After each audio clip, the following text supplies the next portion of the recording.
On sait la préférence de la République pour le principe d'autonomie et sa méfiance à l'égard du principe de bienfaisance. Effectivement, le principe d'autonomie est l'application d'une valeur fondatrice qui est la liberté, et il exprime le droit qui doit être laissé à tout être humain d'être le maître de ses décisions et, s'il devient malade, d'être un partenaire du médecin comme de tout soignant. Car le principe de bienfaisance, dont la source est généreuse, oppose néanmoins celui qui sait et qui prescrit et celui qui doit obéir à ce qui lui est ordonné. Il ouvre ainsi à une dérive paternaliste, mélange d'autorité et d'amour, qui tente à déposséder la personne malade du plein exercice de son autonomie.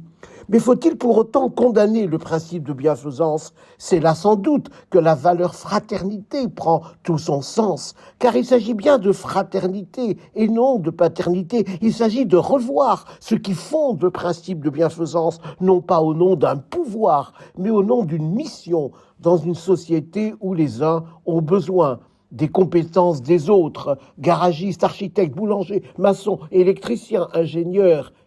Et les exemples pourraient être multipliés à l'infini. Bien entendu, on peut, et à juste titre, souligner que la maladie, l'accident, induisent une vulnérabilité particulière, surtout quand elle brise la dynamique de l'existence et active l'angoisse de la finitude. Ce qui compte alors, c'est moins la bienfaisance attendue que le pacte de confiance qui s'établit entre le malade et le médecin. Le consentement du malade ne procède pas que du principe d'autonomie qui est le versant rationnel de la relation médecin-malade. Il procède aussi de ce mouvement, de cette émotion qui tient, disait Louis Portes, dans la confiance que manifeste spontanément et librement le patient à l'égard de la conscience du médecin. Car qu'on le veuille ou non, il arrive souvent que l'on consente, frappé par la maladie, non à quelque chose, mais à quelqu'un. Mais cette confiance ne joue pas que dans le sens malade-médecin. Pour que la relation ne bascule pas dans la dissymétrie, il faut aussi que le médecin et au-delà l'équipe soignante établissent aussi une relation de confiance avec la personne malade. C'est ce creuset émotionnel, ce pacte de confiance qui est le terreau nécessaire à une mise en œuvre optimale du principe d'autonomie. Écoutons Paul Ricoeur. La demande de soins, écrivait-il, l'offre de soins, lorsqu'elles se rencontrent, se rejoignent dans un contrat singulier qui repose sur la confiance.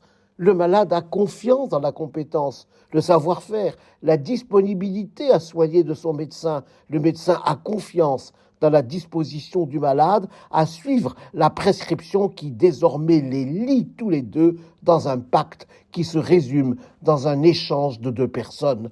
C'est en vertu de ce pacte de confiance que le malade espère de son médecin comme de tout soignant, la bienfaisance, elle-même fondée sur leurs compétences techniques, mais aussi sur leur disposition interne, volonté de bien faire, certes, mais surtout sollicitude, ce qui veut dire soins inquiets, sens de la mission. Loin d'être optionnel par rapport au principe d'autonomie, le principe de bienfaisance peut donner toute son efficacité au principe d'autonomie, l'un et l'autre se déployant dans une alliance. La confiance qui scelle cette alliance surgit de l'empathie, qui est une capacité cognitive et émotionnelle à se projeter dans autrui, à se mettre à la place d'autrui, à s'ouvrir ainsi à la compréhension mutuelle de la personne soignante et de la personne soignée.